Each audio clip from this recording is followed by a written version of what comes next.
లేదు. ఎప్పుడు కూడా జగన్మోహన్ రెడ్డి గారు ఆయన మీద వేసిన నింద ఏందంటే ప్యాలెస్కి పరిమితం అయ్యాడనేది. ప్యాలెస్కి పరిమితం అయితే ఇన్ని సమస్యలు ఎక్కడా కూడా జగన్ గారి దగ్గరికి ఇట్లా సమస్యలను తీసుకొని వచ్చిన దాఖలాలు లేవు. ప్రతి నియోజకవర్గాల్లో ఆ అధికారులకి ఆ ఎమ్మెల్యేలకి పవర్స్ ఇచ్చి వాళ్ళని పరిపాలన సజావుగా సాగడానికి జగన్మోహన్ రెడ్డి గారు కృషి చేశారు. కాబట్టే జగన్మోహన్ రెడ్డి గారి దగ్గరికి అంతమంది జనం ఎక్కడా వచ్చిన దాఖలాలు లేవు. సమస్యలతోటి బారులు తీరిన దాఖలాలు లేవు.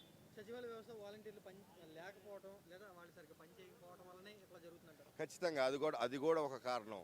ప్రజా సమస్యలు చిన్న ఎంఆర్ఓ కార్యాలయంలో బర్త్ సర్టిఫికేట్లు కూడా మంజూరు కాని పరిస్థితే.